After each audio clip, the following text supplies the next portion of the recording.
అంటే మీరు రాజకీయాలలో ఇన్ని సంవత్సరాలుగా ఉన్నారు. చిన్నప్పటి నుంచి మీరు పుట్టినప్పటి నుంచి దాదాపుగా రాజకీయాల్లో పుట్టినట్టుగానే. మీరు పుట్టినప్పటి నుంచి మీకు మాటలు వచ్చినప్పటి నుంచి రాజకీయాలు వింటూ చూస్తున్నారు కదా!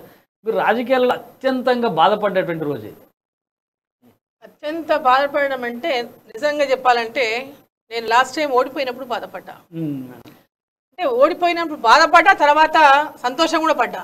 అంటే బాధపడింది దేనికోసం అంటే నేను ఓడిపోయినాను బాధ కదా. అరే నేను ఇంత సర్వీస్ చేసిన ప్రజలకి, ఇంత సేవ చేసిన, నా టైం మొత్తం ఇచ్చిన, నా లైఫ్లో ఎన్నో సాక్రిఫైసెస్ చేసిన, నేను ప్రజల కోసం సేవ చేసి పని చేసిన, అనేక నా ప్రతి ఒక్క కమిట్మెంట్ నేను ఫుల్ఫిల్ చేసిన, ప్రజలకు ఇచ్చిన ప్రతి కమిట్మెంట్ని.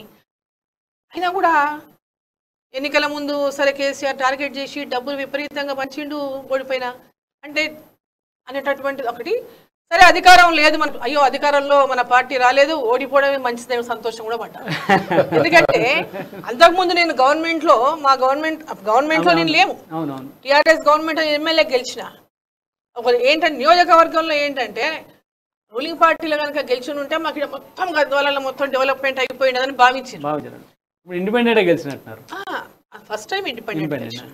సో లాస్ట్ టైం పార్టీ తరఫు నుంచి గెలిచిన, కాంగ్రెస్ పార్టీ నుంచి గెలిచిన.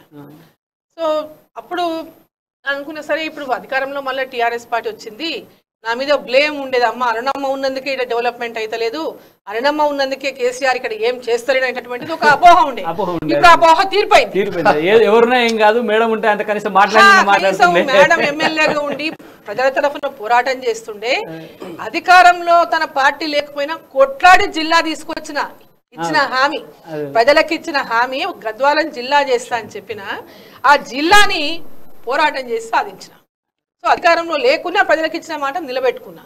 సో అనుకున్నా సరే ఇప్పుడు నెక్స్ట్ లాస్ట్ 5 years లో సాధించిందని జిల్లా సాధించిన. గద్వాలకు జరిగింది ఏమీ లేదు. ఈ లాస్ట్ 4 years నుంచి గద్వాలకు జరిగింది అభివృద్ధి అనేటటువంటి జీరో. అభివృద్ధి అనేటటువంటికి దానికి అర్థమే లేదు. సంక్షేమ పథకాలే అభివృద్ధి అంటారు వాళ్ళు. సంక్షేమ పథకాలే అభివృద్ధి చేసామని చెప్పుకుంటున్నాను. అట్లాంటి పరిస్థితుల్లో నేను బాధపడ్డా. ఎంబడే అమ్మా నాకెందుకు ఈ భారం, ప్రజల లోపల ఒక అపోహ, అమ్మని గెలిపించిన మాకేం పని కాలేదు, దేవుడే చేసిన మన మంచిగా